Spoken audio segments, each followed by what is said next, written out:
Warning. The Savage Nation contains adult language, adult content, psychological nudity. Listener discretion is advised.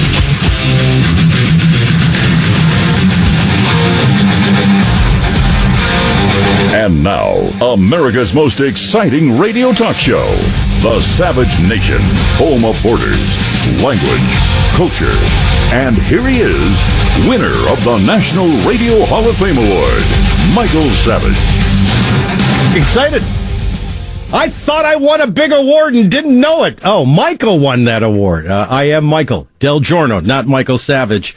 It is my hope and my prayer that somewhere Michael is resting, relaxing, refreshing that brilliant, passionate brain of his, but I suspect he's not. My name is Michael DelGiorno. I come to you from Nashville, Tennessee. Now, for those of you that watch the television show Nashville, it's just like that, only completely different. That is Hollywood's immorality and sick minds using our city as a set. But filling in for Michael Savage is actually a very personal, unique honor. As a program director, I was one of his first affiliates. As a fan and a card-carrying member of the Savage Nation, I find him to be one of the most passionate, brilliant voices for truth in America today. As Michael has often taught, really talk radio at its best is the last bastion of truth if people are willing to speak the truth. And Michael has never compromised his courage, his brilliance, his passion, and his ability to use teachable moments to give people the history and civics that they have lacked or the government schools have failed to give them has always been appreciated by me. And so I tell you, it is a real honor to fill in for him today, and I trust he's resting. I have often talked about things like borders, language, and culture. I kind of do it from a different perspective. I kind of look at the world in three different wars: a cultural war, which Michael gets and teaches brilliantly, an economic war, and a military war. And I actually warn people that the outcome of the cultural war and the economic war will play the defining role in the outcome of the military war. And so at some time in life, you have to go beyond symptoms like a good doctor does and get to the real disease and the real problem and cause. And that's something that I think Michael Savage has done better than anybody in talk radio, always has and always will. And we're going to do that today. The phone number throughout the show, the same, 855-400-SAVAGE, 855-400-7282. And I want to start with what I know Michael would have began with, which is the breaking news of an assassination. Now, this is a powerful, intriguing story, not just for what happened, and I can give you an explanation from my perspective, but what might be coming next. So you have a Russian ambassador to Turkey assassinated in Turkey.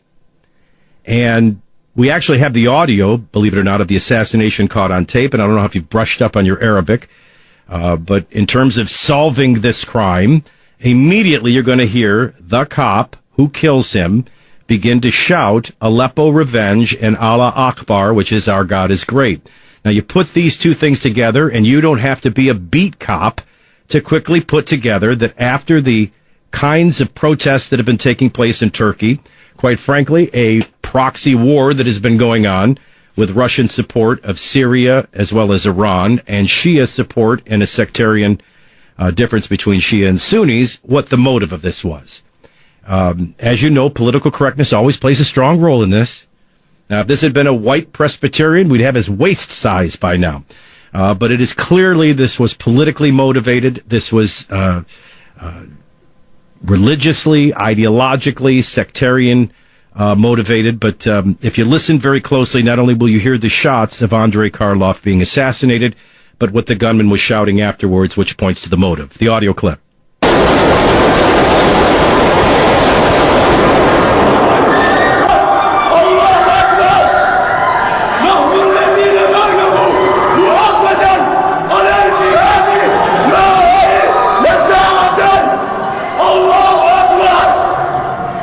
All right, so Russia's ambassador killed in a gun attack while visiting an art exhibition, which wasn't far from where the ambassadors live and work.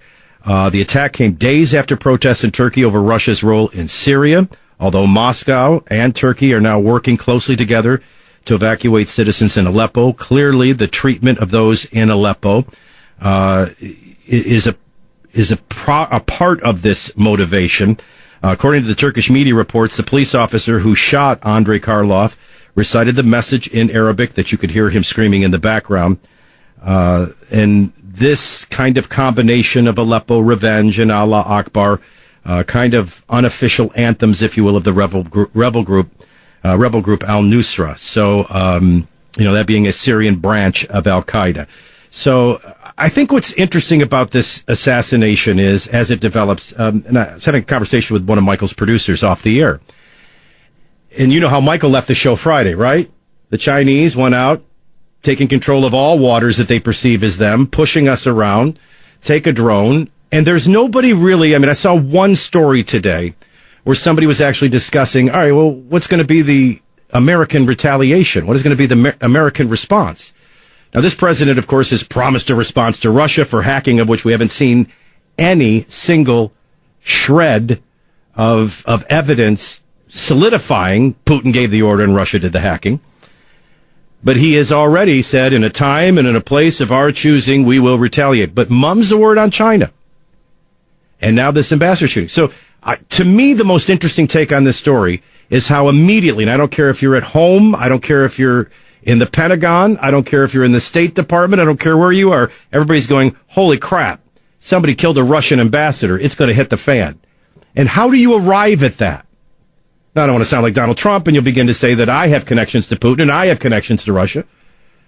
But obviously because we know of his track record. I like to explain to people this way.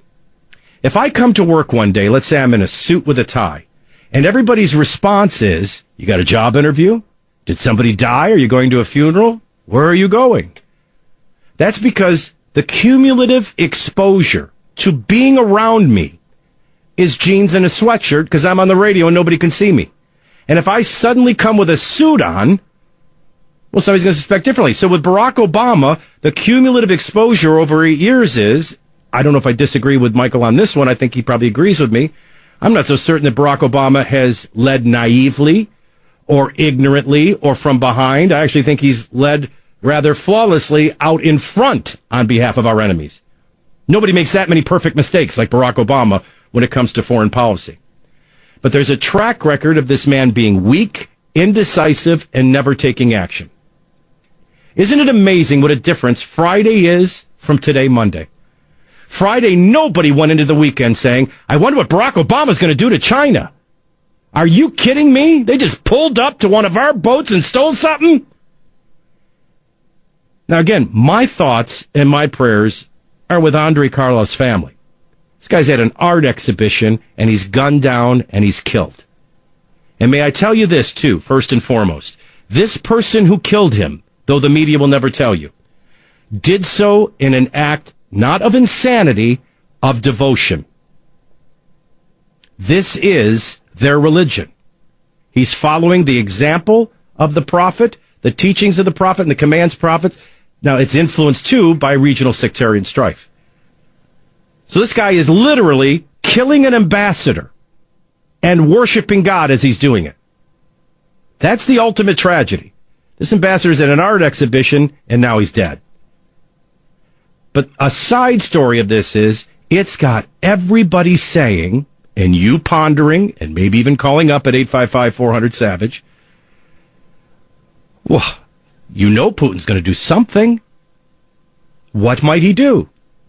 Now, I'm a logical, intelligent person because I'm a member of the Savage Nation, and I've been taught well by my mentor, Michael Savage.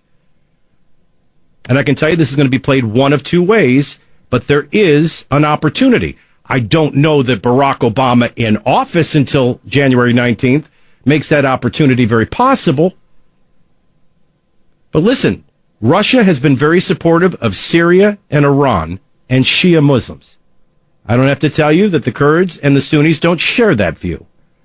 All right, so they've taken sides in a sectarian war. And when one side, I can't tell you and prove to you that this police officer was Sunni, but I think in time you will find out he was. There's going to be a notion to potentially retaliate in Turkey. there might be a potential to further its closeness with Syria and Iran and Shia ties.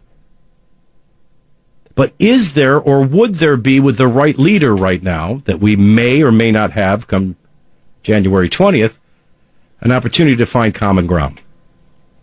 You know, Russia's had its dealings with terrorism just as we have. They've dealt with, early on, the Chechens. They had a bitter fight in Afghanistan. I mean, this could and should, or I ask you, could and should, this be a terrific opportunity to find common ground in a war.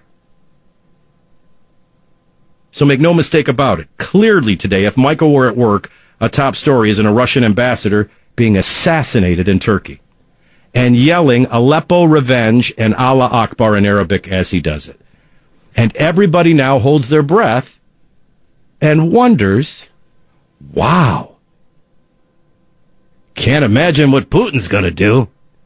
And I think you get a glimpse of the difference in leadership. I think we're indicted by the fact that how many of you even thought for a minute, honestly and seriously, that Barack Obama was going to do anything to China for what they did. Difference in leadership, once again exposed, even in this tragedy. To Michelle Obama we go, which is another huge story today. Michelle Obama will appear on the Oprah Winfrey Show. This is the perfect bookend, isn't it, for Michelle? Michelle Obama entered office with her husband, saying for the first time, the election of her husband, for the first time she was proud to be an American.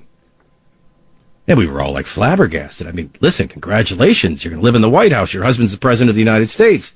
He'll be a leader of the free world. But are you serious? This is the first time in your life you've ever been proud to be an American?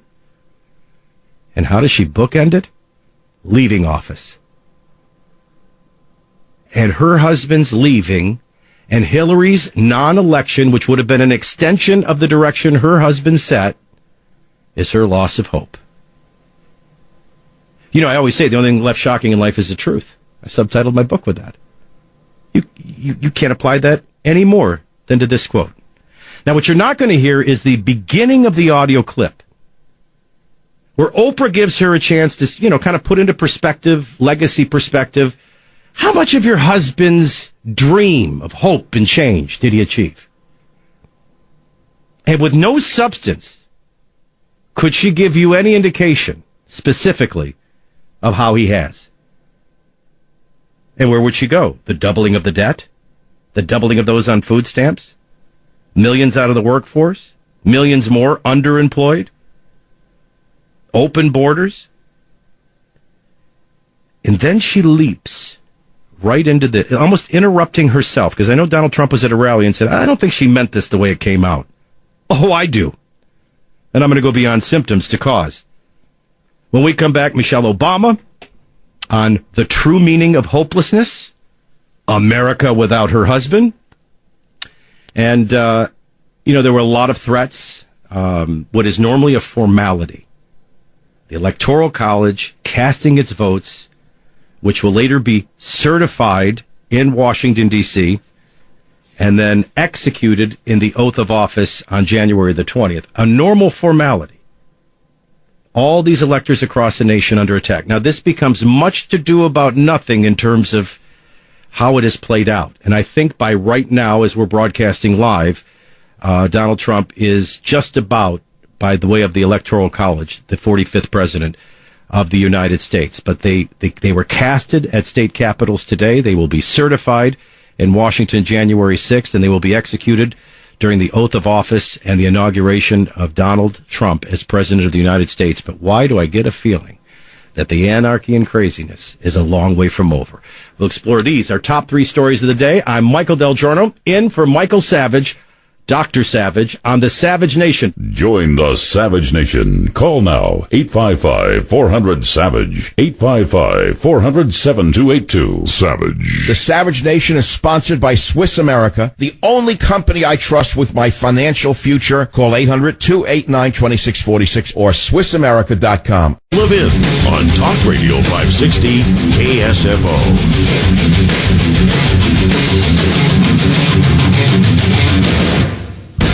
Great Greetings, Savage Nation. I am Michael DelGiorno from Nashville, Tennessee, in for Michael Savage. The phone number 855-400-SAVAGE. That's 400-7282. We were talking about Michelle Obama. Tonight is her big interview with Oprah. It's the big bookend. When her husband was elected, first time she was ever proud to be an American. Really shocked we couldn't impress her before that. And now leaving, she tells Oprah, she knows what the feeling of hopelessness is. Now we're feeling what not having hope feels like. You know, hope is necessary. It's a necessary concept. And Barack didn't just talk about hope because he thought it was just a nice slogan to get votes. Well, I mean, he and I and so many believe that what else do you have if you don't have hope? Yeah. What do you give your kids if you can't give them hope? Now, I have to tell you, coming up after the break, you got to hear the second clip where she elaborates on kids and when they get bumps and how they look to us to know whether to cry. It hasn't dawned on Michelle Obama, with 72% of the American voters, and what I think is primarily the reason why Donald Trump went on to become president of the United States. 72% of America thinks her husband was the bump in the head. But you have to imagine the narcissism. But even beyond that, Michelle Obama really believes this. You see, in our country, we've abandoned Judeo-Christian absolute truth in favor of moral relativism, spiritual plurality, the celebration of every culture but of our own, every other intent but our own. And so they have rejected God, his way, his truth, and his life, and they have put this false philosophy in the throne of God. And they just lost the Supreme Court for 15 to 20 years. They just lost the executive branch of government. They don't have control of the legislative side, whether it's the Senate or the House. Trust me, this is really about political ideology, and power is their God, and it's no longer on the throne. They really are hopeless. And it's more than narcissism, and it's more than just the lunacy of liberalism. And you'll catch on to that in part 2 when we continue on the Savage Nation. 855 Join the Savage Nation. Call now. 855-400-SAVAGE. 855-400-7282. Welcome back to the Savage Nation from your Music City, USA, Nashville, Tennessee. I am Michael DelGiorno, in for Dr. Savage, and it is a thrill and it is an honor. Let me remind you in the new year not to trust Facebook and its fact checkers. Isn't that a joke, by the way? The most guilty parties in all of the election cycle are now going to guard us all for the truth in the future. If there ever was a straw man created, this is it. One little pizza party story, and suddenly this is the biggest crisis in America today. And you know what this is about? The mainstream media, who thought that they could indoctrinate you, influence you, tell you what to do, tell you what is truth, ignore what is not truth. Oh, this election defeat is as much their ego as it is Hillary Clinton's. And so they've created this straw man. A straw man with a radical solution by the most influential of gatekeepers, Facebook. You know what this is really about, right? Applying a scarlet letter to stories that they don't agree with. We've abandoned absolute truth for moral relativism. Who's going to sit in a room and decide what is fake, what is not? And how much of that fake news will extend to, well, things we don't want you really listening to. Now, Michael's taught you too well. You know what media bias is. And they do it every day by the things that they talk about and the things that they ignore. The angles they choose to explore and the angles they choose to ignore. The people they talk to, the people they refuse to talk to. The quotes they use, the quotes they don't use. So now we're going to trust ABC, the Washington Post, Fact Check, and others in a conglomerate through the gatekeeper Facebook to tell us what is and what is not really happening? Look, they're dying to silence talk radio, and it doesn't look like fairness doctrine's on the way anytime soon. So now they're going to go after social media. They've already tried to sell the ownership with the censorship of the internet. Let me tell you something. This is more than just a holiday plug. You, like never before in the new year, better realize you need the Michael Savage newsletter. You're going to need it in the new year. If you want to know what's really happening, what it really means, what's really coming next, don't forget to start your 2017, if you haven't already, by getting the Savage newsletter at michaelsavage.com. All right, shameless plug. From me, a fan, to Michael, wherever he is. All right, let's get back to Michelle Obama. She'll make her bigger appearance with Oprah Winfrey tonight. There are some things I want you to know. First and foremost, I'm a Christian. Now, that doesn't mean that I'm going to bust up your gay wedding. That doesn't mean that I'm going to come and harass a mosque. It just means that I believe Jesus is who he said he was. And I spend every day of my life living by his example, his teachings, and his commands. I'm most likely to invade and feed somebody hungry, clothe somebody naked. Trust me, I know you've been told a lot of stories about us. We're really harmless. All right, so I'm first and foremost a Christian. Then I'm a husband. Why am I a husband second? Because unless I'm being conformed into the likeness of God by way of his Holy Spirit and Scripture, I'm not going to be a very good husband. Why am I a father third? Because I know ultimately my kids, I can do nothing greater for them but love their mother. And then after that, I'm an American. And I don't know how far down the list you go, and they may have lost me, by the way, this election cycle. In Tennessee, we don't have to declare our party. If we did, I'd probably be an independent. I think the Republican Party, if they would live their platform, they'd be fine, but they rarely do. My point is, there is nothing that could happen on an election day. Now, it could have a directional influence on the nation I live in, and in some ways, forever or irreparably, but it never, no man on earth has access to my hope. No circumstance that can happen has access to my hope. Jesus is gone. They can't find his body. We believe he's at the right hand of the Father, and he will return, and my eternal life has begun. I live in a country with a constitution. I live in a country that believes in we the people. I live in a country whose intent was self-governance, small government, sincere, responsible, self-governed citizens. No election, and I've had some disappointing ones, have ever had the power to rob my hope. I mean, I want you to realize what you're hearing in your ears here. This is the First Lady of the United States telling Oprah Winfrey she's lost all hope. That must be her God that's leaving that building, not just her husband. You might want to catch the smirky tick, too, by the way, that comes between each line, as she, in all of her dripping elitism and disdain, is laughing at us. But here's Hillary Clinton. I mean, this is Michelle Obama, her first quote in the Oprah Winfrey interview. Now we're feeling what not having hope feels like. You know, hope is necessary. It's a necessary concept. And Barack didn't just talk about hope because he thought it was just a nice slogan to get votes. I mean, he and I and so many believe that what else do you have if you don't have hope? Yeah. What do you give your kids if you can't give them hope? She's literally bankrupt. She has no hope. Now, some of this is irrational, this notion, listen, abortion's going to be legal and it's going to be on demand. And even if you make them look at an ultrasound, even if you made them wait 48 hours, even if you institute some of the laws like they just did in Ohio after 20 weeks of ban, it's still going to happen. There was no reason for George Stephanopoulos' daughter to be screaming the morning after the election, "Oh my God, I'm going to have an abortion!" Kid hasn't even had her first kiss, but what a strange ambition. That was all my dream was to play for the Chicago Cubs. Apparently the Stephanopoulos girls, their dream is an abortion. I mean, it's crazy. It's insanity. But what is the hope she has lost? That we won't be $30 trillion in debt? That we can't get another few million out of the workforce? Another 10 million underemployed? By the way, I'm sure Michael has taught you about that.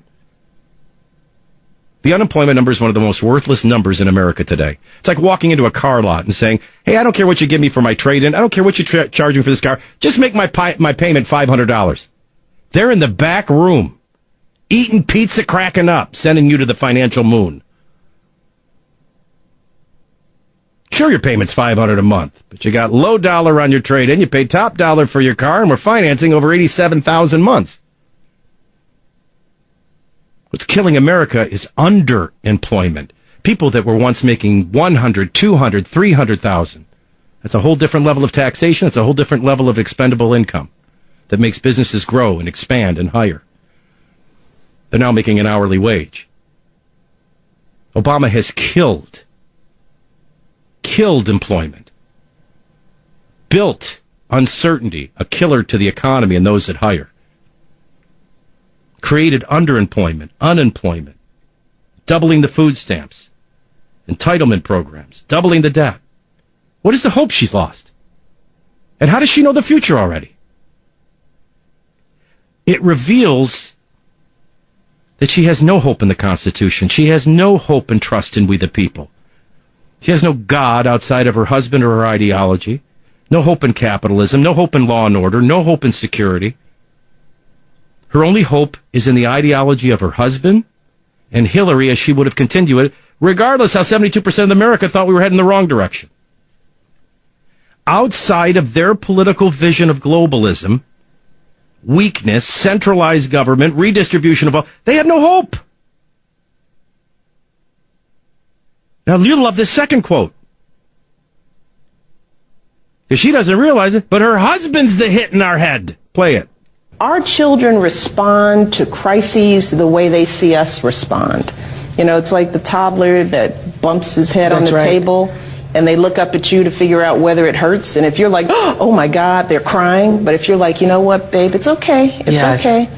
And I feel that way about the nation. I feel that Barack has been that for the nation in ways that people will come to appreciate. Having a grown-up in the White House who can say to you in times of crisis and turmoil, hey, it's going to be okay. You get the feeling these people have lost sight of what the office is versus who they are. Boy, they think highly of themselves, don't they? They think without Barack Obama there, we won't be able to make sense of anything. We won't know anything's are. You know, when she started that quote, I thought, oh, good, she's going to come to her senses. Because we got a lot of young kids acting hysterically. And every time they do, you know, it's like when the George Stephanopoulos story came out with his daughter. His wife reveals it all on The View. That was an indictment of their parenthood. If a 10-year-old kid wakes up the morning after the election and thinks the world has come to an end, where did they get that, if not from their parents? For Barack and Michelle Obama, there is no hope outside of them and their ideology, their radical ideology. That's what she's revealing.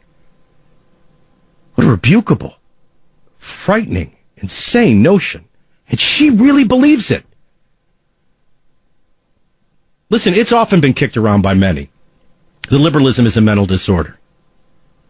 Progressivism is an anarchist movement of destruction. But that liberalism is a mental illness. They really are irrational. I've often said, there's some of that. It's also a spiritual disorder. They have given a throne to something that was never entitled to a throne.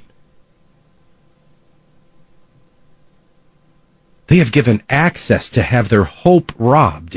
By the way, I have so many other stories today that point to the same thing. Do you know that Democratic women, not even liberal, Democratic women are 3 times as likely to unfriend you on Facebook? See, in the name of tolerance, they're the most intolerant on earth. America did not. 72% of America thought we were heading in the wrong direction. Do you know when I knew Donald Trump was going to be president of the United States? When the exit polling information was released at 5 o'clock Central Time. And I saw that there were some 62 to 64% of Americans in exit polling that didn't like either Trump or Hillary. And let's face it, they're both flawed individuals. One happens to be more flawed than the other. But when I heard the statistic that 62 to 64% didn't like either, and they broke 80% to Donald Trump, I said it's over. I gave Donald Trump up until that point a 13% chance of becoming president. And thank God I was wrong. I was never more happy to be wrong in my life. And it was one of the most pleasant surprises.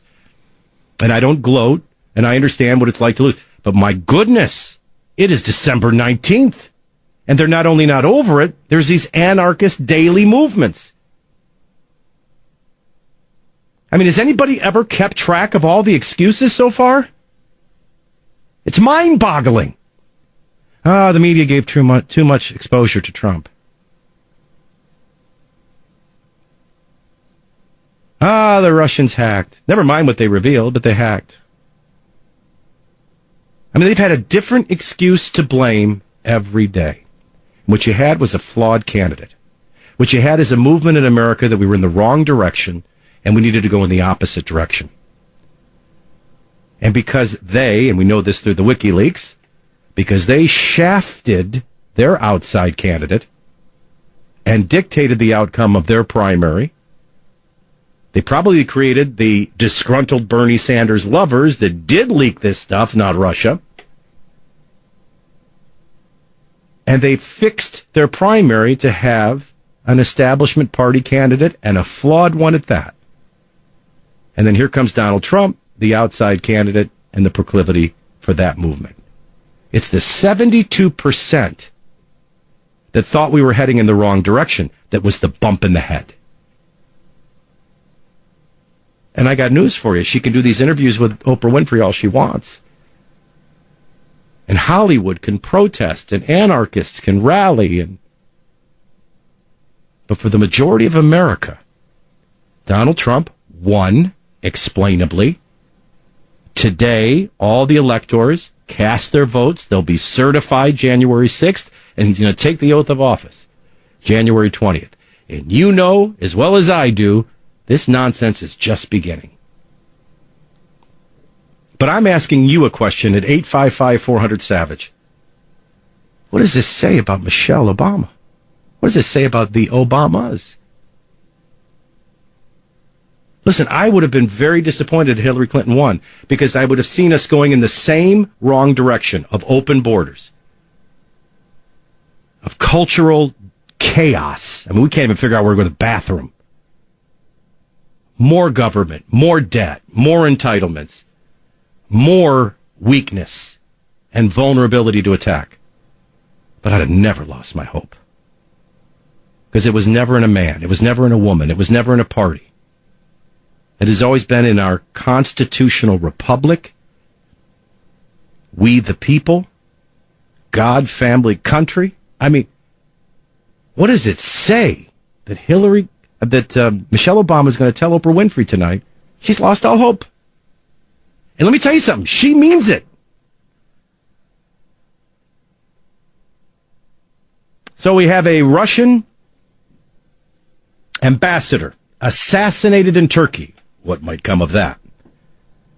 The electoral votes cast, and without any big surprises, it was much to do about nothing, although we will hear from one of them who did not cast his vote for Donald Trump. And now you got Michelle Obama going on Oprah. She's lost all hope. Her husband's leaving. My goodness, when we bump our head, who will we turn to? You, the Savage Nation. Join the Savage Nation. Call now, 855-400-SAVAGE, 855-400-7282. Savage. The Savage Nation is sponsored by Swiss America, the only company I trust with my financial future. Call 800-289-2646 or SwissAmerica.com.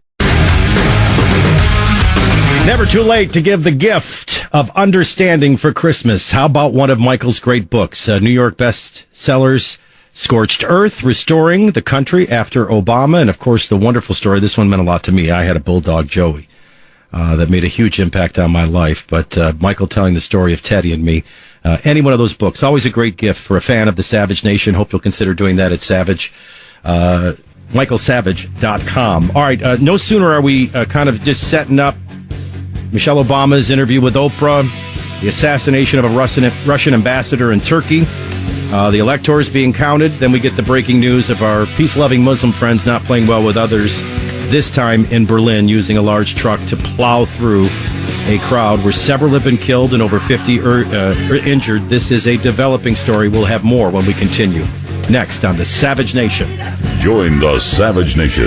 Call now, 855-400-SAVAGE, 855-400-7282.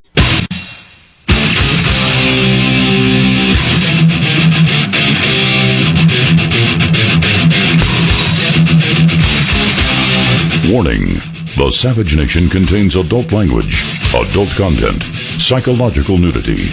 Listener discretion is advised.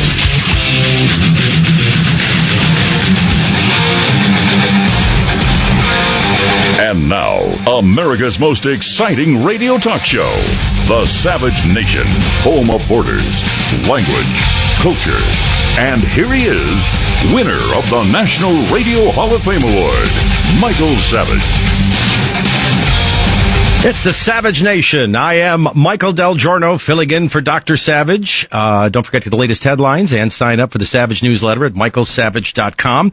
As I mentioned at the opening of last hour, and for those of you that are just joining us, I'm a talk show host at WTN in Nashville, Tennessee. I, as a program director, was one of the first affiliates to bring Michael Savage on board. He was an integral part of our radio station. I've been a fan for decades, and it is truly an absolute honor to fill in for Michael. We do have breaking news. Apparently a large truck plowed through a Christmas market in Berlin, and we're now getting an update that, and this could obviously grow, but that 9 have been killed and over 50 injured in what appears to be a deadly terror attack. Now, as often is the case in our nation and around the world when things like this happen, we all pretend that ISIS doesn't exist, that they haven't made crystal clear in their magazine that they wanted people to target holiday gatherings. They did this in Nice, and they want people to do it in large cities. And so this clearly has all the fingerprints of fundamental Islam by way of ISIS. And we will continue to follow that story as it develops. Other things, we had a Russian ambassador.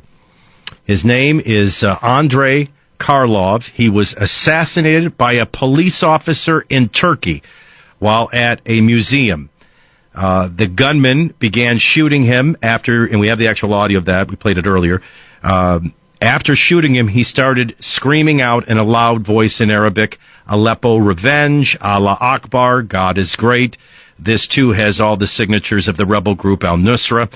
This has a lot to do with Sunni and Shia sectarian strife. As you know, Russia has been a supporter of Syria and of Iran, and with the humanitarian crisis and the loss of the territory in Syria, this appears to be a terrorist attack in retaliation.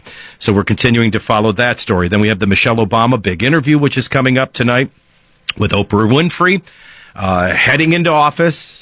Can't remember exactly when she said it, if it was right before he got elected, but she had the famous quote that she's for the first time proud to be an American. Now she bookends it on her way out the door with she's feeling a loss of hope. And that loss of hope is the direction her husband took us in. It will now end, and a new direction will begin.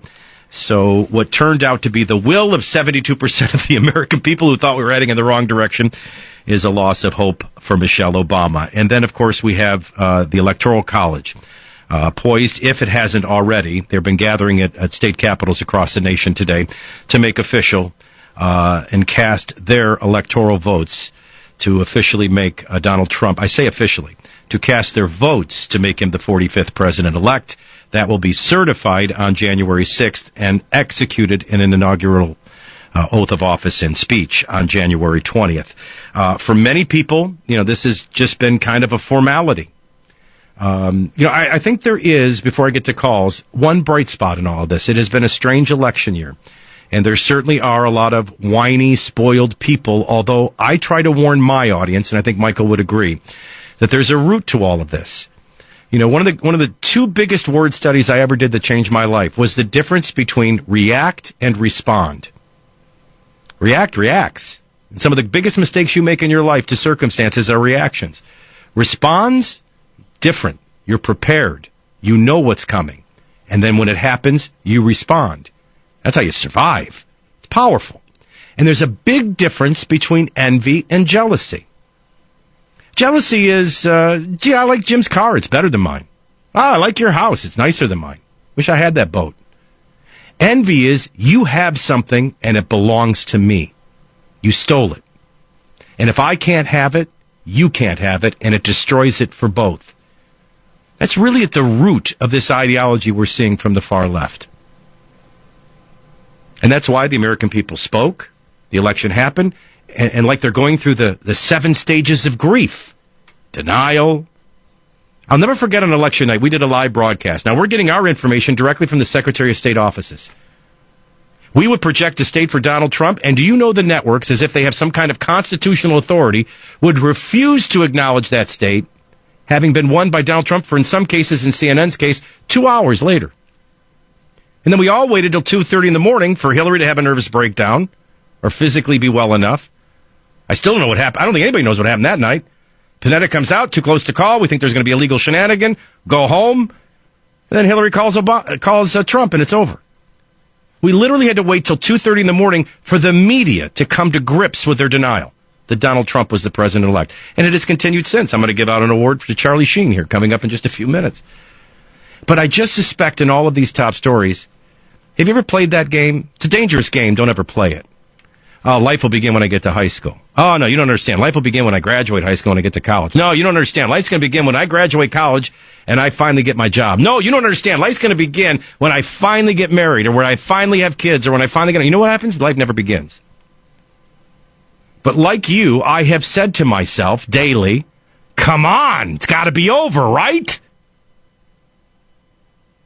Wasn't over when he was elected. They tried all the shenanigans today for the Electoral College formality. Pretty much goes without a hitch. We have one loser of the day from Texas who held his ground. And soon it'll be certified in Washington, D.C., and we just hope and pray it's behind us. These are the things that are affecting America and the world and the entire Savage Nation. Love to have you join us at 855-400-SAVAGE, 855-400-7282. Let's go to line 2 and Donna, listening on WABC in New York. Hi. What's up, Donna? Thank you so much for taking my call. You're welcome. Very sad to hear about the Russian ambassador. And then, in addition, the same thing in Berlin. And, of course, the left is going to spin it 6 ways to Sunday. They'll cover up that it's radical Islamic terrorism. Same playbook, same attacks. And it goes on. It never ends.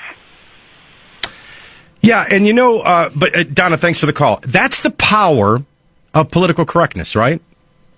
You see, our comments, it's funny, I brought up the wife of George Stephanopoulos, and her name escapes me right now, on The View, talking about her daughter waking up the morning after the election, completely beside herself, distraught. Trump had won. Oh my God, there's going to be no abortions! And I thought, what an odd thing for a child to say. I mean, I was half joking earlier when I said, when I was a kid, I wanted to be a Chicago Cub. That was hope.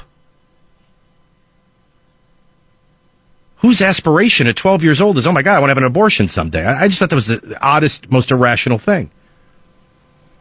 But people forget what she said right before that. She said, oh, my kids don't know anything about ISIS. But they knew a lot about this. And I'm thinking to myself, what kind of parenting is that? So your kids know everything there is about transgenderism. They know everything there is about abortion. They know everything there is about open borders. They know everything there is about multiculturalism and celebrating every culture but our own, every intent but our own. Now, why does it strike me that way? Because ISIS is a real threat. Now, your president told you Bin Laden's dead, Al-Qaeda's decimated, the war is over, ISIS is a JV. That child irrationally fears a Trump presidency. She's more fearful of us in a sovereign nation of a secured border, in a sovereign nation of law and order and laws being enforced. She's more fearful of true tolerance, not new tolerance. True tolerance is, okay, you're a Muslim. We believe in religious freedom. If you're a peace-loving Muslim, I'll tolerate you. If your intent is to overthrow my Constitution, my civilization, and our nation's way of life, I will not tolerate you. And if your inclination is to kill innocent people in the name of obedience to your religion, I will not tolerate that either. In other words, I will tolerate, but I will not validate. So the average person knows if they do any kind of study. Well, wait a minute. Muhammad lived. The narrative is that this is a peaceful, wonderful, tolerant religion that has been hijacked by a few false prophets. Oh, Bin Laden's a false prophet? Is that what we're selling now? ISIS is a false prophet? Tell me, what is Boko Haram, Islamic Jihad, Hezbollah, Hamas, Muslim Brotherhood, ISIS, or any of these others, al-Nusra, what are they doing that Muhammad didn't do? How do you get hijacked by your own prophet? Now, if a Christian, and they've tried this with lame Timothy McVeigh arguments, if a Christian goes out and kills somebody, first of all, they don't ever claim to do it in the name of Christ, but if they happen to be a Christian, we like to crucify that. They're not following the example of Jesus. They're not following the teachings of God or the commands. Now, may I say, my founding fathers never required me, nor does my heavenly Father through Scripture ever require me to validate all gods and no gods and all behaviors. Tolerate, yes. See, that's not what they want. New tolerance is different. New tolerance demands that you not just accept it, but that you praise it, that you validate it, that you hold it in higher regard than your own. Or you're a bigot, you're a hate monger. That's why I said in the opening segment, I want you to know, everybody is going to turn to, well, what's Russia going to do? First of all, why did this happen? Well, because Russia sides with Syria and Assad and the Supreme Ayatollah and Iran. I mean, I hope you realize America's in a bit of a proxy war here. And a war that is in the middle of a regional sectarian war between Sunnis and Shias. Who do you think in that needle in a haystack fighting against and fighting for an overthrow in Syria is? Sunnis. So there's no question. I mean, I can't prove it to you yet. I don't know who this officer is. I can't tell you that he was Sunni. I can tell you it's probably not a coincidence that this is right after they've been having protests because of Russia's support for Syria and what's happening in Aleppo as the Syrian fighters are losing control of territory. And it looks like Syrian Assad is going to hold Syria. And Russia has been certainly supportive of Syria and Iran. So it looks like a Sunni worshiping God and in an act of devotion killed a Russian ambassador on Turkish soil. So you are right to say, first and foremost, whew, my goodness, what if he goes into Turkey? To me, that's why I think politically in all of this, the one thing on the Savage Nation that I think, and I can't channel Michael Savage, but I think if he were on the air today, he'd be saying to you, what a difference Friday and today are. What a difference. Friday, the Chinese think they own all waters. Pull up a little craft to one of our military ships and take one of our drones.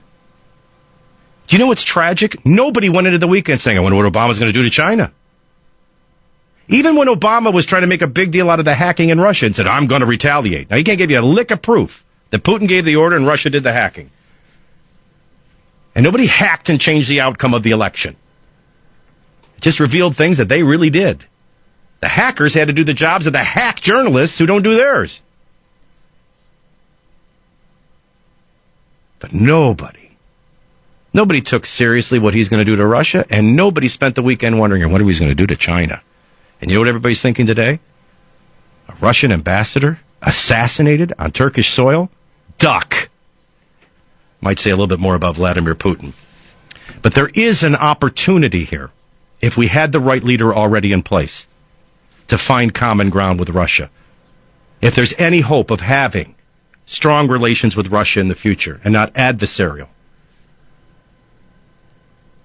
there would be an opportunity to see some common ground in this and talk some sense in the taking sides in a religion that is clearly very violent. Get to the rest of your calls in a moment. We've got to take the break. I won't be late twice in a row. It's 3:20. The phone number, 855-400-SAVAGE. I am Michael DelGiorno, in for Michael Savage on the Savage Nation. Join the Savage Nation. Call now, 855-400-SAVAGE. 855-400-7282. Savage. The Savage Nation is sponsored by Swiss America, the only company I trust with my financial future. Call 800-289-2646 or SwissAmerica.com.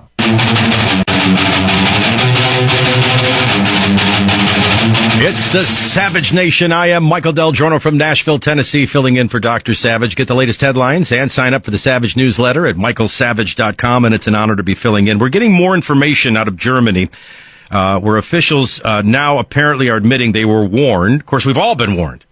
ISIS issued in their magazine.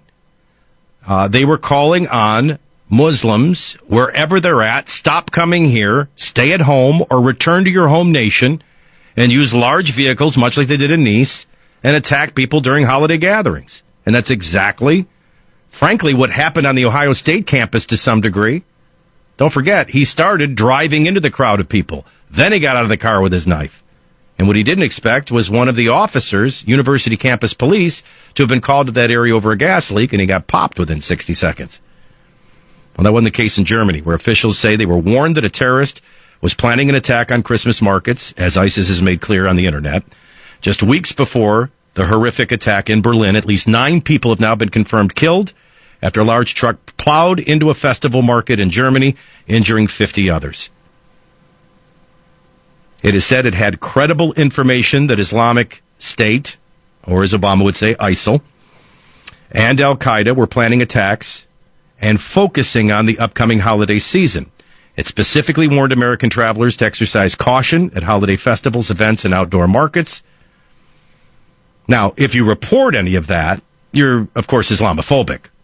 You know, all these people, the day before they commit a horrific attack, are the very people that are victims, the very people that you're not to be looking at with a frosty stare or making to feel uncomfortable. So America, like Germany, is always saying, be vigilant, be vigilant. But nothing ever happens of it. That's why they're putting together everything in their garages and nobody says anything. You know, don't forget, before you get too critical of Germany, Mateen in Orlando, he had been investigated for connections to terrorism by the FBI from 2013 through 2014, placed in the terrorist screening database, but was subsequently removed. And then when the gun store, when he was buying all this guns and ammunition, called, they still allowed. This is where political correctness trumps common sense and security. And it's happened again in Germany. Now, this will be interesting to see. They've been trying to ban the Quran in certain radical Islamist groups or Islamism in Germany because they made a bed they don't want to sleep in. It'll be interesting to see how that plays out now after this. Join the Savage Nation. Call now.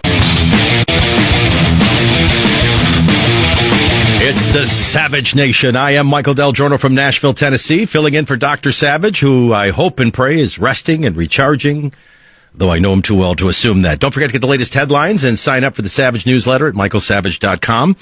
Tell you a funny story. One time I was going to Los Angeles to do a radio show, and I just don't get intimidated by anything, and hadn't really thought about the hundreds and hundreds of thousands or million listeners.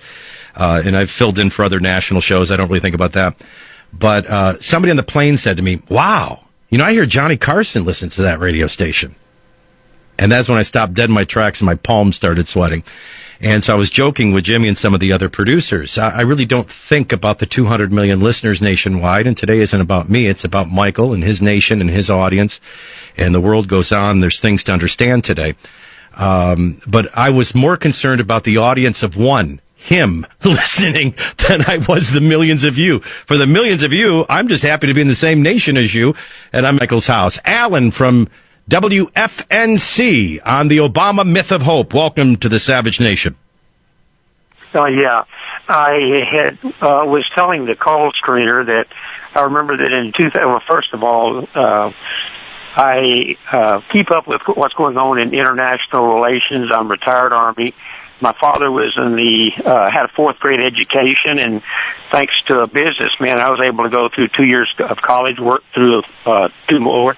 I've got a master's and speak 4 languages, but I say that as a prequel to in 2009, after President Obama was inaugurated. I remember seeing an advertisement by Franklin Mint of an Obama doll. And the doll was wearing a shirt that said, "The Birth of Hope, January 20th, 2009. And the thought that went through my mind at that time was, that is so stupid, because the birth of hope was at least in July 4th, 1776. But as I said, for me, coming out of poverty and, thanks to a wealthy businessman and, providing the 2 years of college for me, and through working hard, I was able to improve my station in life. And I think that the narrative that is being repeated now, that there seems to be no hope, I think that's all it is. It's just a narrative, and they start saying that among themselves and publicly. And do you notice, Alan? Do you notice they never elaborate, right? What is the loss of hope? Is Barack Obama the hope? Is abortion the hope? Is open borders the hope? Is debt the hope? A centralized government the hope? What is the hope that we're losing? The country thought we were heading in the wrong direction, decided to go in a different direction. We've been down this road several times, but you're right. I will say, Alan, thanks for the call. I will say this. I think hope arrived in a holiday we're going to celebrate. It probably wasn't in December, but for me, spiritually, the hope arrived in the birth of Christ, that we had a second opportunity to have fellowship with God, that the righteousness of one could make me in right standing and back in fellowship with God for now and eternity. That's that hope. The political hope, though, you're right. That was born July 4th, 1776, in the forming of this nation, founded in life, liberty, and a pursuit of happiness. I don't think the Obamas shared that hope. Michelle Obama says she's lost all hope. Why? Because her husband's leaving. Now, again, I give outgoing presidents and their wives and their cabinet members a little time, and I give them a little grace to shape their legacy. It's really not in their control. America is going to have to ask itself, historians will ask the question, was America safer? Did the world respect us more? Was the world a more peaceful place where war was far less likely because of Barack Obama? History's not going to be kind to Barack Obama. He clearly left Iraq too soon. He did it for political reasons and by a calendar date and before conditions on the ground would allow, and it created a vacuum, and a vacuum that was filled by the latest version of Al-Qaeda. And the same genocide, sectarian strife, the worst of what could have happened hasn't yet, and that is Iran swoop in and make them a satellite nation.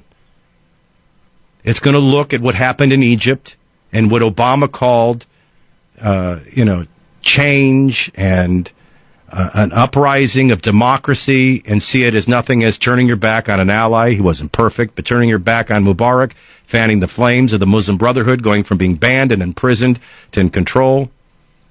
Well, America's going to frown. They're going to look at Gaddafi. He was no Boy Scout by any stretch of the imagination, but he was complying in the war on terror.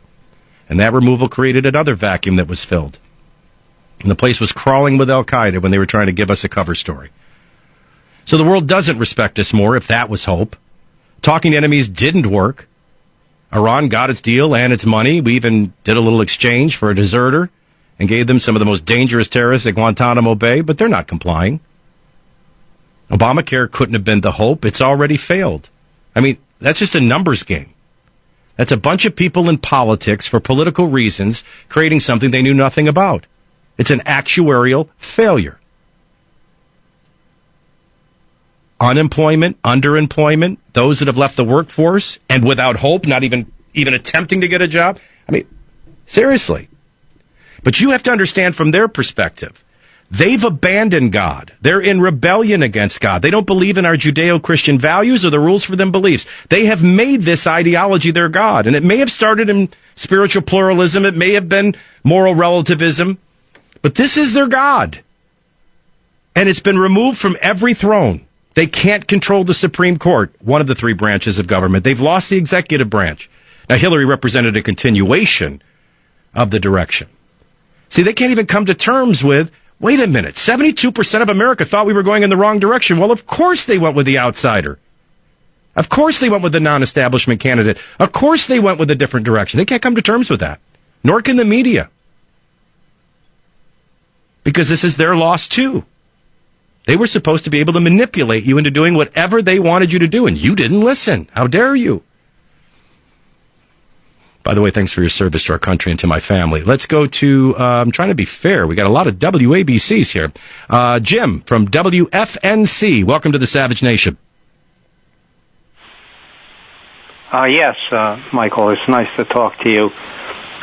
When I was listening to your program, I realized that Michelle Obama is repeating exactly the same thing that she did when her husband was elected, okay?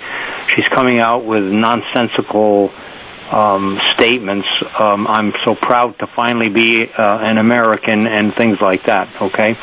And it's interesting to me to note that this is the first time that I've ever seen a first lady honored so on a television program at the exiting of the White House. I was wondering why it was never done for a previous first lady, okay?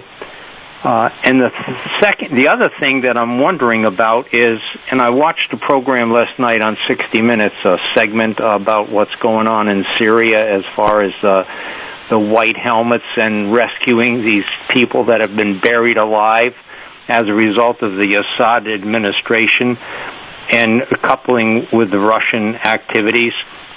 And I was wondering, would this have happened under President Reagan or George W. Bush or George Herbert Walker Bush or even Kennedy?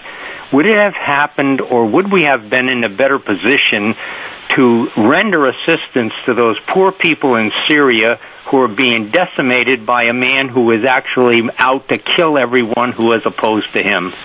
Well, I think you're addressing all the failures of Barack Obama, right? I mean, you know, it's funny how critical, and again, listen, I understand politicians are men, and men are whether they're men or women, they're flawed. They're human. But everybody's very critical about Donald Trump. And there are things Donald Trump says I wish he wouldn't say. There are things he talks about I wish he could explain it as well as his son in many cases. But this is the failure of Barack Obama to, A, explain this.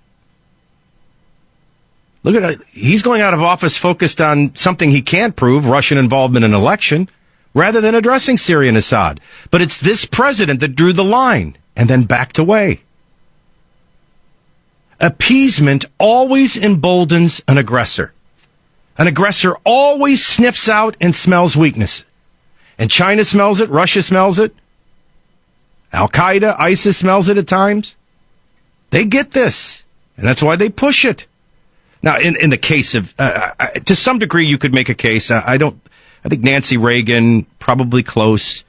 I don't think, well, maybe Barbara Bush close, but I mean, probably the last person to be as popular as Michelle Obama compared to her husband, anyway. I mean, don't forget, Michelle Obama and Joe Biden is all this party has. That's their future. That and an ideology that failed for 8 years. I guess they would make the case that Michelle Obama is that popular that they will make this exception and have this interview. Why Oprah sat down with her, and it could even be a make good for how they had to distance themselves from Oprah. So they're going to give her this exclusive. I don't know. What is shocking to me is that a first lady leaving office can't make a case for her husband's legacy and then turns around and tells the American people, with him leaving, we have no compass or source of hope. And that's the two comments she made. We're feeling that we know what that feeling is now of not having any hope. You know, hope is necessary. It's a necessary concept. And Barack didn't just talk about it, you know, as a nice slogan to get votes. Yeah, he did. I mean, he and I and so many others believe that if you, what else do you have if you don't have hope?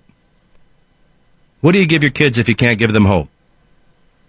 That's it. For God so loved the world, he sent his only begotten Barack Obama. That's it. They have no hope because he's not in office. Listen to this sick quote. Our children respond to crises the way they see us respond. That's why we have adults acting like children and children echoing it. It's like the toddler that bumps his head on the table. And they look up at you to figure out whether it hurts. Now I have kids, they do that. And if you go, oh my gosh, you're okay, they'll start crying. If you go, you're all right, they won't cry. She's saying Barack Obama's that compass. And if he's not in the White House, everything isn't all right, and we don't know what's all right. They actually believe their hope is gone. And the point I was trying to make to you is, they don't have any hope in God. They don't have any hope in our Constitution. They don't have any hope and confidence in we the people. Or capitalism, as you expressed, or law and order, or national security. It's Barack and what Hillary represented continuing his direction that 62% of the American people thought was the wrong direction. But outside of their political vision of globalism, vision of weakness, their vision of large, big, centralized government being the answer for everything, the great entitlement provider, the great slave master, quite frankly, and the picker of winners and losers and redistribution of wealth. Without all that, they don't have hope. They just lost the Supreme Court. They lost the White House. They lost every cabinet position. They don't control the House or the Senate. Let me tell you something. They have made their God their leftist ideology, along with the power, and it's all been removed from the throne. You know what's the scariest thing? I'm not making fun of the statement she made. It's a perfect bookend. Her husband, on the verge of being elected, was the first time she was proud to be an American. Obviously, if he's leaving, she's lost all hope. And I'm just telling you, there's no man, there is no elected official that has the power to steal my hope. It's very, very revealing. And what I hope doesn't get lost is she really has lost her hope, and so have others. Real quickly, Barry at WABC on Obama and hope. Yes, hey, Barry, welcome to the Savage Nation. Hey, I appreciate you taking my call. I completely agree with our soon-to-be outgoing First Lady that hope is important. The point she missed is that's why the liberals are being thrown out of office. By every metric you can come up with, we're far worse than we were 8 years ago. So why is she so arrogant to think hope is walking out the door when her husband leaves the White House? A friend of mine said today, the people that are unemployed, the hundreds of thousands of people that can't find work, they probably want a job, not the hope that maybe they'll get a job. And I thought that was pretty profound. Simple, but profound. Hey, Barry, you get it. Thanks for calling the Savage Nation. Yeah, I mean, that's the bottom line. Listen, I'm witnessing more hope than I have seen, and I can go back a term of George Bush in maybe 12 years. There are people that are hopeful that because he's not a Republican, your typical establishment Republican, that Donald Trump will lead as he campaigned to lead and will do these things, and we hope and pray he does. But if our sovereign nation has borders that are secure and laws that are enforced and returns to strength through power, which makes war less likely to happen, and everybody misbehaving on the world stage to start behaving, I think that gives us more hope. That's why I said the first part of her answer is so important, if we could play it for you. If we can go back and find it. Because she couldn't make the case for how her husband delivered hope. But she's lost it nonetheless on the Savage Nation. Join the Savage Nation. Call now, 855-400-SAVAGE, 855-400-7282. Savage. The Savage Nation is sponsored by Swiss America, the only company I trust with my financial future. Call 800-289-2646 or SwissAmerica.com.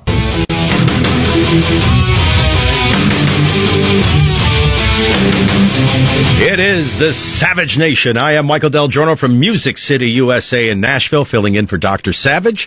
Don't forget to get the latest headlines and sign up for the Savage newsletter at michaelsavage.com. And it is the week before Christmas. And if you're scratching your head and looking for ideas to give that special fan of the Savage Nation the perfect gift, how about Scorched Earth, Restoring the Country After Obama? That's the New York best-selling book by Dr. Savage. And then, for pet lovers, on your list, Teddy and Me, just a beautiful, intimate story of a boy and his dog, Michael and his dog Teddy. Teddy and Me, or Scorched Earth, or any of the great books by Michael Savage always make great gifts, and you can check them all out at michaelsavage.com. All right, here's what we're working. Michael may be off, but the world is still turning, and peace-loving Muslims have not played well with others in the sand again, this time in Germany, where we've had a terrorist attack. Truck plowing into a crowd during a holiday celebration, killing 9 and 50 being injured.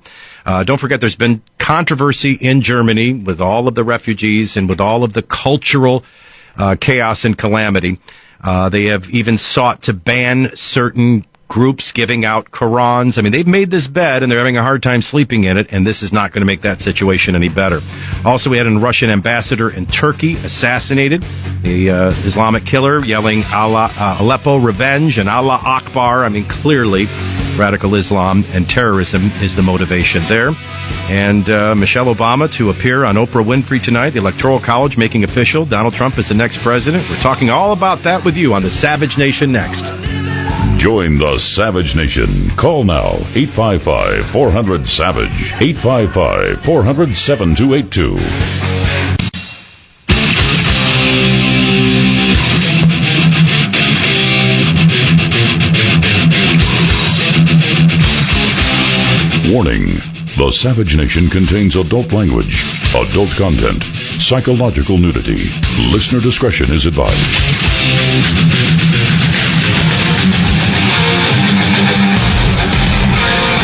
And now, America's most exciting radio talk show, The Savage Nation, home of borders, language, culture. And here he is, winner of the National Radio Hall of Fame Award, Michael Savage. I am Michael DelGiorno, not Michael Savage, and I've never, as I said at the open of the first 2 hours, it is my distinct honor to fill in for Dr. Savage today. He has always been a passionate voice, an unapologetic, courageous voice of truth. What I love about Michael Savage, he always goes beyond the symptom to the cause of the disease. And it is to me, I am a member of the Savage Nation, and I am honored to be with you and have this time together. Now, you can always get the latest headlines. Sign up for the Savage newsletter at michaelsavage.com. And those headlines today would dictate that we've had a terrorist attack in Germany that has killed 9 and 50 others. Another in devotion. You guys need to get this. They're following the example of the Prophet Muhammad and the calls in the Quran and the commands in the Quran to carry out these kinds of terrorist attack, this time in Germany. Just as ISIS described and commanded them to do, use a large vehicle, plow through a large crowd at a holiday gathering. They've done it in Germany. They've killed 9 and injured 5 others. Michelle Obama will have her interview with Oprah Winfrey and explain to all of you how her husband achieved hope and change and how his leaving exits all hope. And so she bookends with going almost into office with first time she's been proud to be an American. She bookends it at the end, leaving with she has lost all hope. Then we have a Russian ambassador to Turkey assassinated, a police officer in Turkey assassinates the Russian ambassador while at an art museum, yelling Allah Akbar and Aleppo revenge. I think the motive is pretty clear. This is a Sunni that does not like Russia's support of Shia-controlled Syria and Iran. And, as I said, nobody went into the weekend this weekend thinking, oh my gosh, what is Barack Obama going to do? China just pulled up to one of our vessels, took one of our drones. There's going to be hell to pay. Nobody said a word because they know Barack Obama. But what is on everyone's mind? What the heck is Vladimir Putin going to do? So a Turkish member of law enforcement carries out a terrorist attack and guns down a Russian ambassador on Turkish soil over Russian support of Syria. And everybody's wondering, now what's coming? And will be directed towards Turkey. Now, what do I suspect? Well, as you know, Russia is very supportive of the Shia-controlled Assad regime in Syria, as well as the Shia-controlled, under the thumb of the Ayatollah and the Revolutionary Guard, Iran. And this will have a proclivity to further that alliance, which is not good for a regional war or the proclivity of a world war. But if the right leader were in office, I know Michael shares a vision that the United States and Russia can and should get along. With the right leader in office, this could have been an opportunity. I doubt that's going to happen with Barack Obama. Listen, you want my honest truth? Barack Obama's response to this story would be guns. If a U.S. ambassador got killed somewhere on soil, he would never acknowledge Islam. He would never acknowledge the example of the Prophet, the teachings of the Quran, the spirit of the Hadith, the Sunnah, or anything else in recent or ancient history. He'd be pointing at guns. But that ain't Vladimir Putin. My advice to someone in Turkey is duck. But we'll continue to cover that. By the way, it's interesting. I'm going to talk to Tim here in 1 second, as well as Carol. And after I do, I want to share with you some of these people that are behind these protests. Now, we've seen Hollywood come forward, and I'm going to pay tribute to Martin Sheen. We've seen others come forward.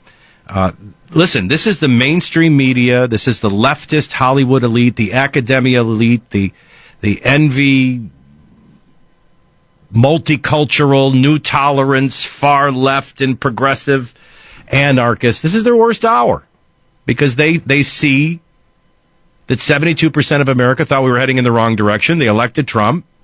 The market, everything else points to people are really excited about having a secured border. People are really excited about returning to peace through strength. You want to come to our country? We're going to vet you. You want to come to our country? You're either coming here to be like us or to change us. And if it's change us, stay the hell where you are. Listen, you do need to study. I'll never forget George Stephanopoulos' wife. And by the way, I did look her name up, Allie Wentworth. She's on with The View, and she says, well, my kids know nothing about ISIS, but they know a lot about Donald Trump. And they woke up completely in despair when he won. Like, Donald Trump is a greater threat than ISIS. Tell that to the 9 dead and 50 injured in Germany. Tell that to anybody in Orlando, anybody in San Bernardino. What a level of ignorance. Everything we stand for is antithetical to the devotion of Islam. They don't believe in freedom of religion. They don't believe in freedom of speech. They don't believe in separation of church and state. They don't believe in... There's nothing... It's kind of like when we talk about these refugees. Now listen, I got news for you. Had Hillary won, had we continued in the direction we were going, I'm sure it was just a matter of time before Michael Savage, Dr. Savage, and I met in prison.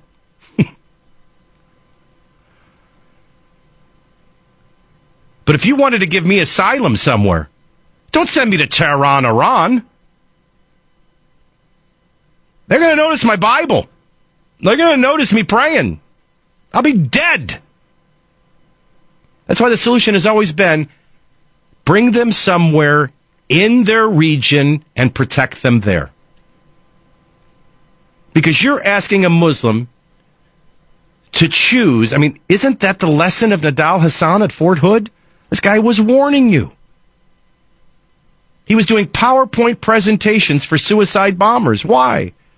Because he knew you're asking our troops, Muslim troops, to choose between their devotion to their religion and eternity and the oath, military oath of their office and duty. And something's got to give. And what gave was Nadal Hassan, yelling Allah Akbar, shooting everybody. And to this day, it's workplace violence. It's not a terrorist attack. They're not here to be... The Council on American Islamic Relations, CARE, we kind of treat them like the NAACP now. Suddenly, they're the voice of all the victim Muslims who get a frosty stare. I'm not getting frosty stares because of the way they're dressed or that they're Muslim. They're getting frosty stares because people keep killing people in the name of that religion.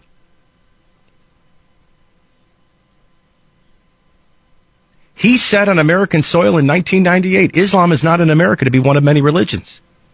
We're here to replace your Judeo-Christian culture with that of Islam. Replace your Bible with that of the Quran.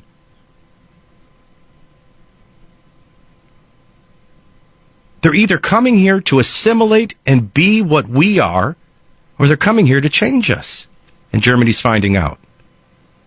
And they made a big bed, and it's a big mess, and they're having a hard time dealing with it. And so will we. I want to get to these other stories in our Loser of the Day of the moment. First, a couple of quick calls because you've been waiting at 855-400-SAVAGE. That's 855-400-7282, which is where we find Tim in New York City, listening on WABC. Tim, welcome to the Savage Nation. Listen, can I just go over a few bullet points that I have here, kind of my thoughts on the situation? You're really touching on the heart of the matter in a way few people have before. Please do. I say that unless you're going to go more than 5 minutes, in which case Jimmy's going to yell at me. About 2 or 3 minutes, something like that. Perfect. Rock on. We are in the middle of a civil war in the country, and it's a war of secular versus Christian values, the values of our founding fathers.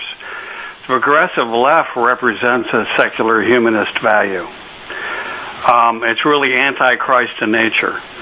Mm-hmm. And there's a lot of confusion in the world, as we see. I think our nation, because of our activity, our immoral activity over the years, is under a form of judgment. And I think with the Trump election, we've been given a possible reprieve for a while. I also think the war on Islam is a war of ideology, and it's impossible to win with bullets. Mm-hmm. It really is a worldview war. The only way it can be won is that the peaceful Muslims, quote unquote, disclose planned radical activities to the authorities, and that's not going to happen because of the ramifications internally to that. The other way is the power of the true Holy Spirit affects the Muslims and Christians worldwide, and that there be a revival, spiritual change. And this all leads to the importance of the Second Amendment with this Germany and France bombing in Ohio State. We need to have the right to defend ourselves against enemies, foreign and domestic. Mm-hmm. And these are becoming domestic enemies. That's really truly the value of the Trump presidency to me, is if he follows through with his vote or his nomination of truly conservative constitutionalist judges. Also, the Quran is pretty clear in saying that you'll destroy the infidels or subject them to your authority, and it's the basis of all Muslim violence. The Bible is a New Testament book based upon peace and freedom of choice and love. The Quran, at its very core, is a basis of violence and subjective forced authority or subjection upon other people. And that's what we're seeing today. Nobody wants to speak the truth. Political correctness has made sure that we don't say... Well, I'm glad you said that, because there's ignorance and apathy, and then there's political correctness along with this that creates a perfect storm. So you're so right. My faith and your faith, which is what our judicial system is based on. There's a lot of things that we're based on. We are clearly a Judeo-Christian. I think it was John Quincy Adams who said this whole constitutional republic, it's altogether wrong for an immoral people. All right, so abandoning God, his way, his truth, his life, norms of what values are and rules for values, these are significant to what we were intended to be. And we are certainly in a rebellious state right now, and we've abandoned that, which has created a void that has been filled by spiritual pluralism. That's the first lie, right? That all gods are the same, or having no God is the same as having a God. That there is no absolute truth. That's what moral relativism teaches. Well, now here comes Islam. Because a Christian, first of all, my beliefs don't make any demands on you. They make demands on me.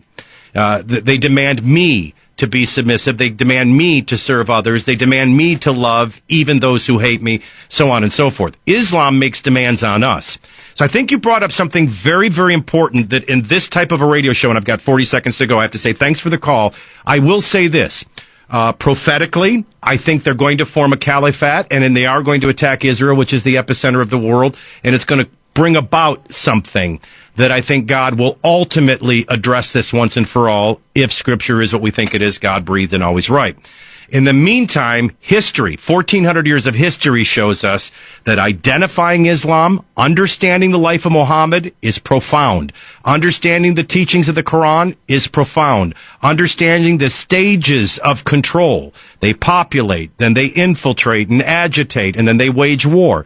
It's like a fire. You must identify the source, and you must contain it. And you contain it by beating it down. They behave when they are held back, when they're demified and kowtowed to and validated and bowed to, as we have been doing, they become a raging fire and things get really dangerous. So I think you get this probably more than is appropriate for us to talk about, especially when I'm a guest in someone else's home, but I do appreciate the call in New York. We'll get to Carol and my three losers of the day when we continue on the Savage Nation next. Join the Savage Nation. Call now, 855-400-SAVAGE, 855-400-7282. Savage. The Savage Nation is sponsored by Swiss America, the only company I trust with my financial future. Call 800-289-2646 or SwissAmerica.com. Greetings, Savage Nation. I am Michael DelGiorno from Nashville, Tennessee, filling in for Dr. Savage. Don't forget to get the latest headlines and sign up for the Savage newsletter at michaelsavage.com. As I said earlier, a great stocking stuffer and gift idea is wisdom in the new year for somebody that is a fan of the Savage Nation. Don't forget the New York bestseller, Scorched Earth, Restoring the Country After Obama, and, of course, the tale of Dr. Savage and his faithful companion, Teddy and Me. 2 great book ideas to give people this holiday season at michaelsavage.com. To San Francisco we go. And Carol, I love your Alcatraz. Welcome to the Savage Nation. Thank you, Michael. Merry Christmas and Happy New Year to you. Thank you, and to you and yours. I wanted to offer my interpretation of Michelle Obama's remarks about the loss of hope. And in doing so, I want to refer back to the last wonderful caller of yours who made some wonderful points. And one of the points he made was about our Second Amendment rights and our domestic enemies. In my interpretation of Mrs. Obama's remarks, she was not addressing the 62% of Americans who think we are going in the wrong direction. She was speaking for and addressing the 38% of voters, whether they be legal American voters or not, the Marxist professors on our college campuses, the flag burners, and the black supremacists, among others. She was speaking for their loss of hope in being given enough time to completely destroy this most exceptional form of government on the planet. She did not have enough time to realize her dream to do that. And that, I believe, is the loss of hope that she is speaking of. Oh, listen, what they have, Carol, you're so smart they ought to have you fill in one time. But listen, they have nibbled away so gradually. In other words, how do you boil a frog? Put them in the water, turn it up slowly. They were so close. And now, in a single swoop, I know I'm going to get to Nick here next half hour, and this notion of how would we have felt that Hillary won? Well, I would have felt the nation was about to go a lot faster in the wrong direction, but I don't give any human being the power to rob my hope. That I found in a manger and then later stood by a cross. All right, so it doesn't have that power over me. Loss of directional hope for America for a good bit of time, yes. But what you draw on is 2 good points. One, they lost a lot. They lost the Supreme Court for over a decade or 2. They lost the executive branch of government, the legislative branch of government. And who is she speaking to? Well, look at the people that are throwing these rallies. Revolutionary Communist Party, RefuseFascism.org, executive producer of Resistance Multicultural Feminism. I mean, it's a who's who of kooks. Join the Savage Nation. Call now, 855-400-SAVAGE, 855-400-7282. Well, to Jimmy and the crew back at the studio, my nickname here in Nashville is Justin. I'm always back just in time. Sorry for the scare. I'm Michael DelGiorno on the Savage Nation, in for Dr. Savage, who my hope and prayer is resting and recharging and getting ready for a blessed holiday and a new year where we're going to need his wisdom every step of the way. I suspect he's doing anything but resting. He's posting stories, and you need to be checking out all the latest top stories and, of course, get his Savage newsletter at michaelsavage.com. All right. I like to call it the losers of the day. And I want to start with our first, which is Texas elector Chris Supran. Now, Chris, of course, which, by the way, we've learned more about him. He was one that claimed to be a 9/11 responder, and it has since proven he wasn't hired until long after 9/11, so he couldn't have been at the Pentagon. But this is the guy that I call Frank the Tank. And you're probably saying, oh, where does that come from?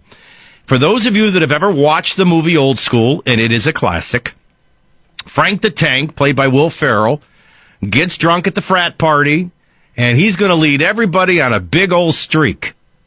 And so he's out there running naked in the cold and looks behind him, and there's nobody else but him. That's Texas elector Chris Supran. And we pay tribute to him today on a day where the formality of the electors going to their state capital, and it's really quite a beautiful ceremony if you've never been to one. I mean, the Supreme Court justice from your state is there. The ballots are passed out.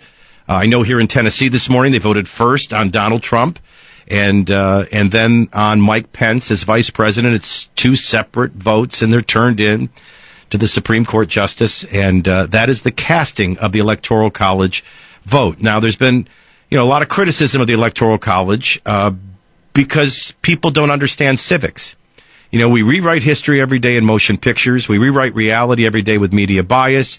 We've turned to government to educate our children. They don't even teach history accurately. They don't even bother to teach civics. There's a reason why our founding fathers wanted an electoral college. Because we were the United States of America. Because we are a constitutional republic, not a democracy.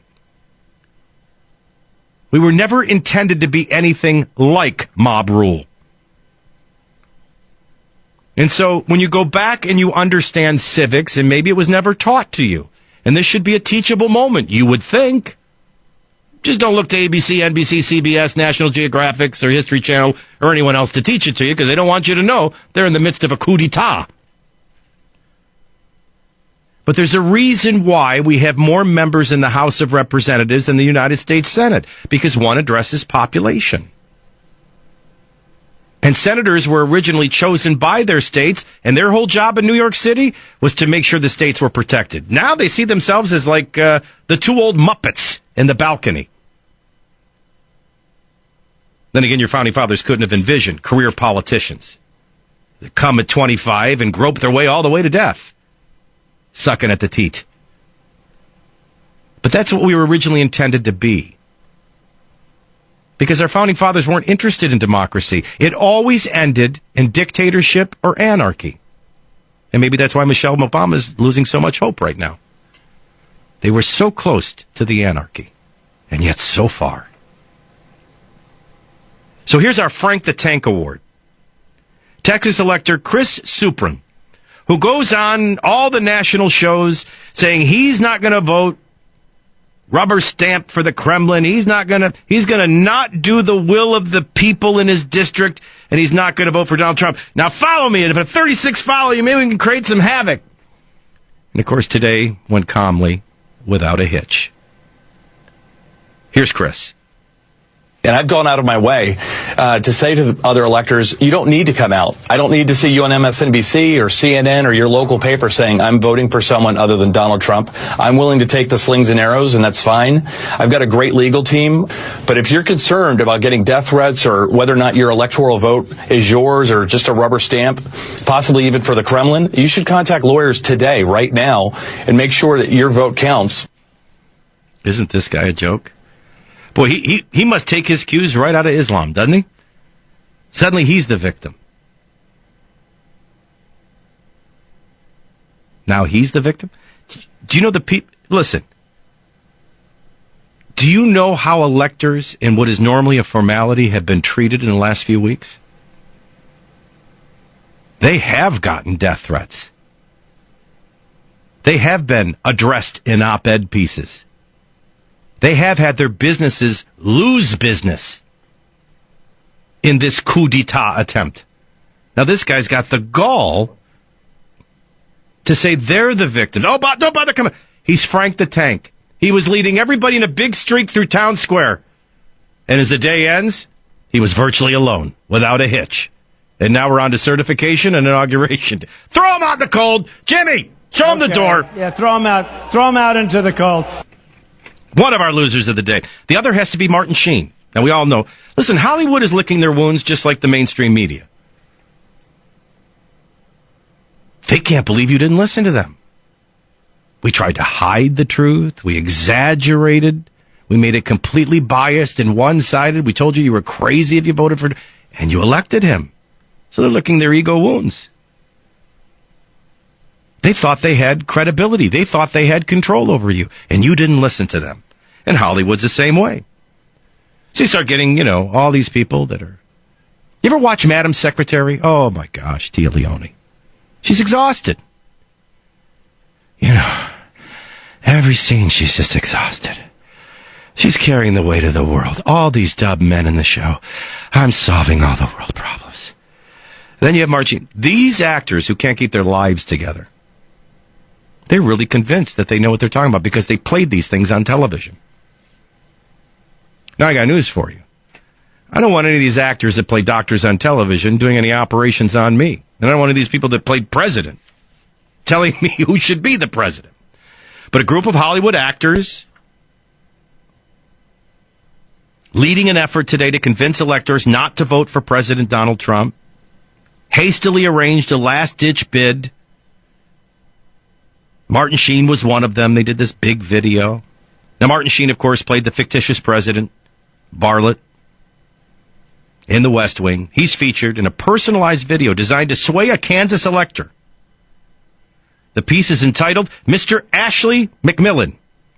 And Sheen implores Mr. McMillan to follow the example of our American founding fathers. And I hope that you will switch the vote and not do the will of your voters and your people and take this formality as a revolution and become one of 37 electors required to deny Trump the president. The only problem is it wasn't Mr. Ashley McMillan. It was a woman, Ashley McMillan. Throw him out in the cold. Okay. Martin Sheen, producer of Charlie. Into the cold. Definitely a loser of the day. Finally. Where do we begin? Well, obviously, if you're the chairman of the DNC, and remember, how this stuff was revealed doesn't change what was revealed, right? I mean, that's the fact and that's the reality. Now, they revealed audio from a bus. And had Donald Trump lost, I don't think I would have ever said, well, that audio was the reason they lost. Or that it was wrong that that audio surfaced. Now, the notion and the narrative is very vague. They want you to think Putin gave the order, Russia did the hacking, and it fixed the election and it stole votes from Hillary. No. Journalism is dead. And so journalists weren't doing their jobs, so hacks did it for them. Now, I think things are far more consistent with an insider leak. Now, Julian Assange is saying, listen, we normally never comment on this thing. It's important that we protect everybody that provides us with information. And we don't rule anything out because we don't want anybody to narrow down where we get our information. We want to protect our informants. But even I will tell you, I did not get this from Russia. This was an inside leak. Now, he's got more credibility than intelligence. And intelligence, by the way, hasn't even, well, they didn't even show up to their congressional intelligence briefing and hearing. I thought that was odd. That would have been a good moment to speak some specifics. I mean, they blamed everything throughout this. And they continue to try to blame everything throughout this. They blamed the FBI director. They blamed the media. They blamed UMA. They blamed everything. It's a revolving door of blame. But it doesn't change what was revealed and the fact that it was true. And by the way, the leaks coming from inside the DNC is more consistent. Frankly, because what it revealed was they had an outside candidate just like the Republicans. It was Bernie Sanders. And it was obvious they fixed the primary and shafted that group of an electorate. And they got revenge. And they revealed it. And nobody looked worse